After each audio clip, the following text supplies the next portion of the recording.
Thank you for tuning in to another episode of WGC Fits. Today, we are going to be testing practice wedges versus gaming wedges and how much spin you can actually lose by practicing with a wedge, right?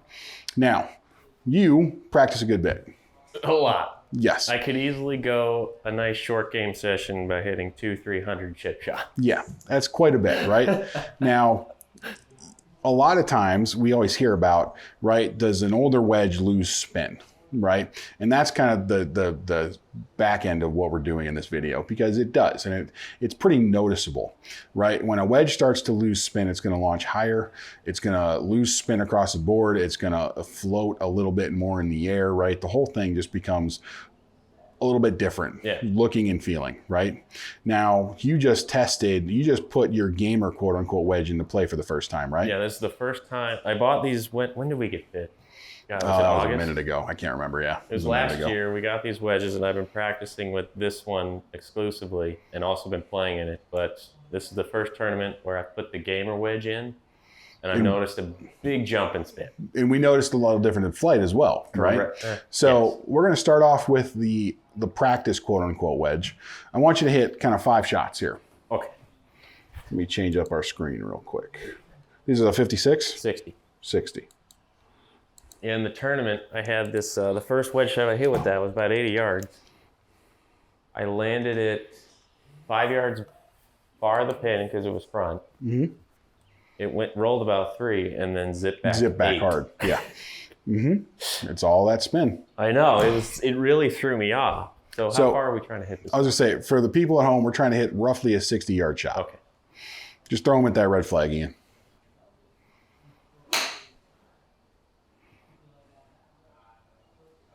About 60 yards. Mm-hmm. Yeah, 53, 57. Want to roll out to 58? Okay, I'm sorry. Do better.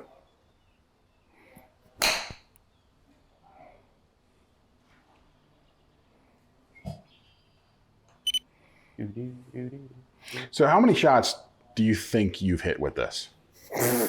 I know that's an impossible number, but just very broad spectrum guess. Just chip shots and other shots? Just golf shots. I mean, think about it. About 200 to 300 shots a practice session. Mm-hmm. I probably do that at least twice a week. Mm-hmm. In busy times, maybe 4 times a week. So that's I could easily hit this 500 times in a week or 1,000. Mm-hmm. And I'm sitting there just doing the math real quick here, right? Like August, September, October, you probably did that. Probably. So that's, let's assume 500 a week, right? Yeah. So that would be 2,000 a month for 3 months, so 6,000 shots. Yes. I'm guessing not much in November and December. I had my surgery in December, so I didn't play till March, okay. So from March, you probably amped it up more because I know when you first started, it was low irons and wedges. Correct. So let's go again, 5,000 a month. So March. I mean, easily I could have hit like 1,000 a week starting in May. Yeah. I mean, I'm easily at 10 to 15,000. Yeah, you're a lot of shots deep on this thing. Yeah. So it's one of my favorite clubs. Mm-hmm. And that was 60. Yeah, 60. There you go. Mm-hmm. Oh, 62.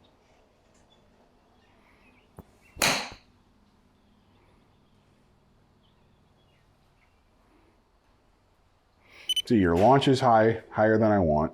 Oh, I didn't get that one. It's all right. It's still 38. I mean, we know it's doing what we're doing.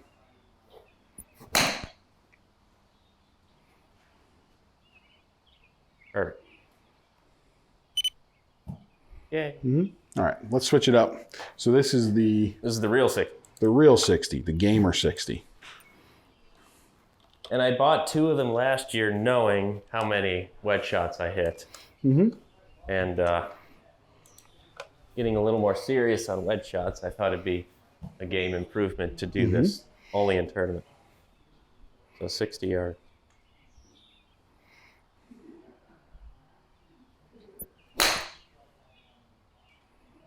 So launch is instantly better.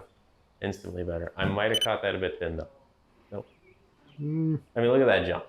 I don't know if it was all that thin because that was pretty decent. Yeah, that's pretty good. Yeah. 67 spin, 31.9 launch. Oh, yeah, that's a lot lower. Oh, that didn't even bounce. Yeah. I mean, this is anywhere from 600-700 to at times 1,500 more spin.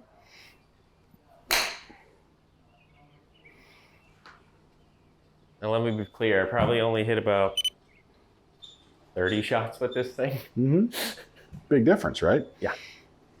And that's the interesting part, right? Because we're not saying everybody needs to go out and get 2 lob wedges, right? Correct. But, you know, once you get a couple seasons deep on one, assuming you play a decent amount of golf, right? You're going to get some difference. I think that one. I know. We'll take that one out. It's a wedge video. You're going to hit one miss. I didn't shank it, though. No, not shank. Just the thin. We're good.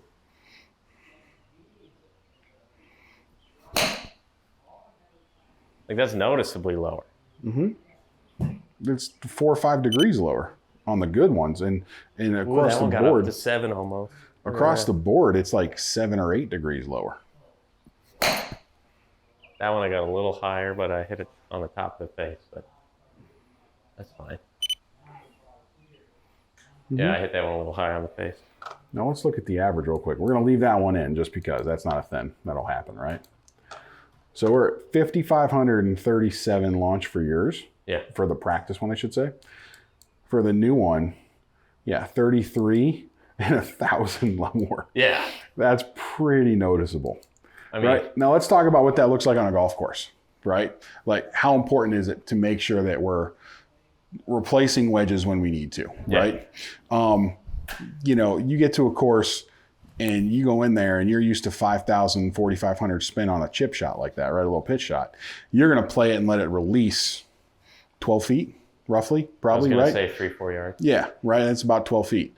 Now compare that to what you were seeing when you pulled that guy out. This will just hop and skip and stop. And almost especially on bunker shots. Yeah, bunker shots are crazy because bunkers already give you more spin potentially, right? So, I mean, that's even different. It's a pretty noticeable difference, though. I mean, just goes to show you got to be mindful of it. And if you're someone who's going out and playing a lot of golf, right, just keep in check with what you're doing with the wedges. I put this in because windmill's so firm and fast that I need a little extra spin just on those shorter shots. Oh, and you got there. Yeah, I got there. I noticed it. No, that's awesome, though, man. This is a good test. It shows kind of what we're looking at. Yeah. Realistically, I would say for the normal average golfer, probably want to look at wedges every year or two, right? If you're someone who's in more of a competitive window, I would replace at least your lob wedge probably every 10 months, you know? Yeah, every year. Well, it's like I said, technically speaking, it's probably even less than that. Oh, yeah. You know, it's about... What is it, 75 rounds? Yeah, it's about a 10-month window probably. I mean, I get there in a month with practicing, so that's why I have a game or one. But it just goes to show, man. It's out there. It is a real thing, and it's a noticeable and measurable difference in terms of strike because we're controlling all the variables that we can. You're hitting off a mat, you're hitting the same golf ball, same shots, right? Everything like that. So it does make a difference, you know? What do you think? What does Captain Ballspeed say about I like checking extra wedges? Spin. Who doesn't like extra spin, right? We're going to have to change your name to Captain Spin. Okay. There we go. Wouldn't just with new wedges, though. Yeah. I still spin mine more. Yeah, you did. All right. Thanks for tuning in to another episode, guys. Stay tuned for the next one. And if you have questions about your wedges, come see us. We'll see you.